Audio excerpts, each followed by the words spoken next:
Chapter 1. Spirituality is in the fore in the quest for creativity. Unimpaired creativity plays around the importance of acknowledging the essence of what Julia Cameron calls the great creator. For some, this could be God, while others could settle for a less volatile analogy like a higher power. Whatever you choose to use, or whether you refuse to believe in the unconventional or simple notion, does not matter. More importantly, artists, regardless of the type of art, are constantly trying to tap into their creative being, and their ability to effortlessly do this defines their success. Julia Cameron takes us through her personal self-discovery journey that showed her that she did not have to drink or use some booster substances to be creative. Creativity is our second nature. Taking alcohol or indulging in other vices to spark our creative senses counter our nature. Moving forward, Julia Cameron admits that her sobriety and creativity battles had helped her see through the hectic processes it took for her to engage her artistic self. Through her transition from a creative block-prone artist to a progressively artistic individual, Cameron was able to identify her spiritual pilgrimage towards mind rebuilding as the telling factor. Contrary to the belief that the former curtails the latter, spirituality is an essential part of every artistic journey. It is vital that you see yourself as a contributing component of the vast sea of art that defines the universe. Only then would you understand that external factors do not determine your connectivity. Rather, it is your inward belief in the process and your rhythmic adherence to the flow that deliver creativity. Hence, everyone has an artist within, and it takes a spiritual unraveling to set them free. We are burdened with tapping into the mystique of communication between our creative instinct and the great creator before we can truly become artists. This summary is not only about the techniques you can apply to channel your creativity. Aside from the necessity of writing or creating something every day, learning new things and excavating the gem ideas scattered around you in the universe, you'll realize that this text is self-therapeutic. Even if you are not going to be an artist, you can still find this summary quite resourceful for learning to accept yourself as you are, raise your self-esteem, and make do with depleting effects of workaholism. Chapter 2. Write daily and try new things to get your creative juices flowing. In case you're hoping to revive your imagination, you don't need to begin by writing your masterpiece. Instead, begin with some less difficult first steps, such as daily journaling. Daily writing helps you to get your imagination flowing, especially if done when you first wake up. Simply take a seat, let your imagination go wild, and write whatever you feel like. Consider your writings as a type of reflection. Shut out the outside world and focus on what you're doing well right then and there. If you don't have the foggiest idea on what to write, write that you don't know what to write. You can boost your creativity by constantly seeking inspiration by going to a theater, museum, or trying out new activities even though they're not related to art. When chipping away at your morning pages, aim to stifle the basic, sensible part of your brain. Give your artist brain a chance to take over. Try not to stress over committing errors or the pressure to write something splendid. The artist brain wants to play and try things. Let it go. You should also take your creative side on a date from time to time. Spend a few hours per week on your inner artist. Go dancing, watch a play, go to a museum, or simply take a walk. The point is to unwind without anyone else and enable your mind to drift. Writing is like breathing. It's possible to learn to do it well, but the point is to do it no matter what. Julia Cameron. You'll see that the more you explore yourself and your general surroundings, the more you connect with your artistic side. That is the reason it is so critical to learn as much as you can about yourself and your environment. Continuously seek out new tastes, scents, sights, or sounds. Chapter 3. Reconnect with your true self by embracing your flaws and imperfections. After taking time out of your busy life as an artist to admire the little things and engage with your morning pages, you will start to understand the importance of listening. Creativity flows through us, but only those who have mastered the art of listening can become a vessel of undiluted artistry. Kill the urge to force the process. Rather, you should trust in it and let your body convey its end product. It is essential to understand that art is organic. Therefore, it is the exact opposite of the creative exercise that centers on repetitive and burdensome processes. As an artist, you should try as much as possible to evade the pitfalls of perfectionism. For work to turn out good, it will first come out bad. In other words, embrace flaws and stop being afraid of making mistakes. It is only then you will become comfortable to take risks and chart the unknown. In reality, your artistry brilliance depends on your capacity to take risks. Go beyond the tag that has been used to define your art. However, very few have broadened their horizons by changing their perspective on the benefits of breaking the norms. In the place of fearlessness, they have clouded their feelings with raging jealousy. The act of masking your fear with jealousy turns you into a critic of other artworks. You feel like others are getting it easier, or you could have done a better job if you had had the chance. Creatively blocked artists are typically jealous people. Did you know? Being an artist sometimes comes with experiencing shame when you share your innermost secrets and emotional turmoils, but that is the price of sincerity. Chapter 4. Beat self-doubt and inner demons to build your confidence. We battle with extreme, unavoidable situations in our lives. Creative individuals frequently need to confront and conquer tough conditions. For instance, many parents refuse to allow their children to work as an artist because they feel it is not lucrative enough and the money will never be great. These individuals often end up becoming shadow artists. They settle for unfulfilling jobs, and even if they manage to become successful in that field, shadow artists will be haunted by the creative life they never had. Julia Cameron had a conversation with Edwin, a shadow artist who is a millionaire.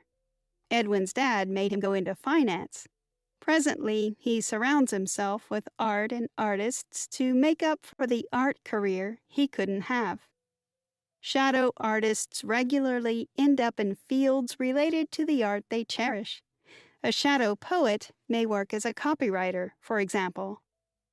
If you have been pushed far from art, you have to discard the stigma related to being an artist and focus on the positive perspectives. In the event that you are told artists are insane, you need to deliberately let yourself know artists are sane. You likewise need to find what keeps you down. At times, thoughts hold creative people hostage. Thoughts like doubt can be nerve-wracking. Imagine a singer, for instance, who has so much self-doubt that they never send their demo to any music producer. But thoughts are only one issue. People can bring you down as well. You could fall prey to a crazy maker, an individual who benefits from your attention while also belittling you. Crazy makers are often successful artists themselves. They will, in general, surround themselves with gifted artists with lower self-confidence than theirs. Try not to let a crazy maker scare you. Keep in mind, the main person in charge of your creativity is you. Did you know? One way to switch off your logical brain into a creative one is to engage in activities that don't require your analytical thinking, such as doing the dishes, working in the garden, steering a wheel, etc. Chapter 5. A recovery process is the only way to reconnect with your creative self, but it can be emotionally challenging. If you haven't been creative for a while, it's not always simple to recover your artist side. However, don't stress. When you start diving into your creative internal world, you'll begin to discover weird musings and feelings. These discoveries can be frightening, but at the same time, they're crucial. Anger, for instance, is absolutely unpleasant, but not really something to flee from. Anger can inspire you to move the right way. For instance, you may hear a song and feel angry because you think you could have sung it better than the musician at the show. If you feel like that, pay attention to your feelings. Write your thoughts down and work toward that goal. Art can likewise lead you into some sensitive subjects, both for you and your audience. People may lash out at you if your work hauls them out of their comfort zone, as an erotic painting might. If people attempt to make you feel embarrassed about your art, don't allow that to get you down. You need to continue having faith in yourself. One approach to do that is to have positive reviews from old projects handy. Try not to give the negativity a chance to drag you down. Recognize and accept every emotion you experience, even if it is negative, for emotions teach us a lot about ourselves. You'll additionally find new weaknesses and strengths as you study yourself. Even after thousands of shows, a musician might still have stage fright before every performance. In case you're feeling blocked, think about approaching somebody for a prompt. You might possibly feel much better when somebody tells you what to write, like if your editor asks you to write a story about a soccer match. There's nothing wrong with requesting a prompt. Anger never blocks. You're progressing nicely if you've discovered these sorts of shortcomings. They mean your recovery process is in progress. Remain patient and continue writing your morning pages. They'll keep you tied down to your goal of reconnecting with the creative virtuoso within you. Chapter 6. You don't produce ideas out of the blue. You find them around you and help them develop. When Michelangelo produced his popular David statue, he said he discovered David. He didn't create him. In the same way as other incredible artists, he thought of himself as a mere vessel conveying something a lot bigger than himself. He was correct. Artists don't generate new ideas, they discover them. When you acknowledge this, you'll never again experience the ill effects of creative blocks. The pressure to think of a splendid idea can feel overpowering. The thing is, you don't create an idea any more than you would make a tree. Like a tree, an idea begins as a little seed, and you're only in charge of overseeing its development. The seeds of all arts, songs, books, movies, and other creative works are out there in the world. When you discover one, take care of it. Keep an eye on it so it can develop. That is all an artist truly needs to do. We limit our creativity by wrapping God into the anthropomorphic father figure rather than perceiving him as an infinite source of inspiration. If you continue attempting to take care of these ideas, you may even find there's a higher power out there who is helping you. When you're energetic about your artistic vision, you will begin to see new doors open. You may meet your idol at a function or get offered another acting gig. God will support you if you try, but you are still the one in charge of your creative life. If you are not content with your present circumstance, you are the person who needs to roll out the improvement. Julia Cameron knew a writer named Kara, for example, who had an abusive agent, but she was hesitant to leave him because he was so prestigious. She eventually fired him after an awful telephone call with him. Her husband got a call from another agent that same day. Kara called the new agent, and they have been working together from that point onward. Chapter 7. Excessive competitiveness, workaholism, and perfectionism will only block your creative flow. The worst enemy of an artist is fear. It can keep you from seeking out your dreams, obstruct your creativity, and make you question yourself even when things are going great. Most times, fear of failure is rooted in your childhood experiences. One unsupportive teacher or parent who said you would never make it could impart a deep-rooted fear of failure. Jealousy is always a mask for fear that we aren't able to get what we want, frustration that somebody else seems to be getting what is rightfully ours even if we are too frightened to reach for it. Julia Cameron. You can cause fear yourself. How? By asking a lot from yourself.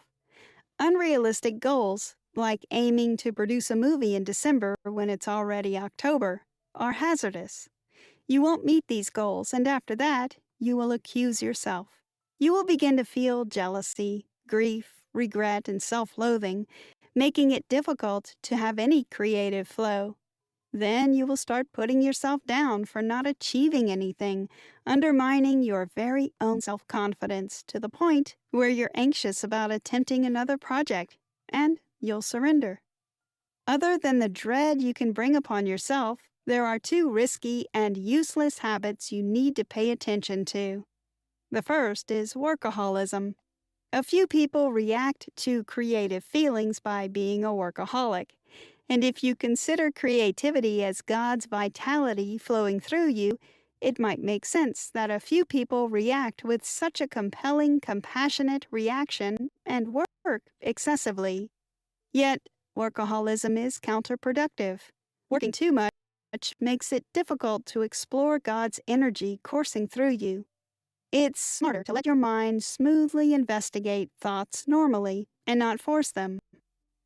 Competitiveness is also ineffective for creativity. It misleads you by making you focus on the wrong questions, like, for what reason did he get signed by a label and not me? Avoid this trap by asking yourself positive questions such as, did I write today? The golden rule is to compare yourself to how you used to be in the past and never to other people. Chapter 8. Make a conscious effort to expose your creative side.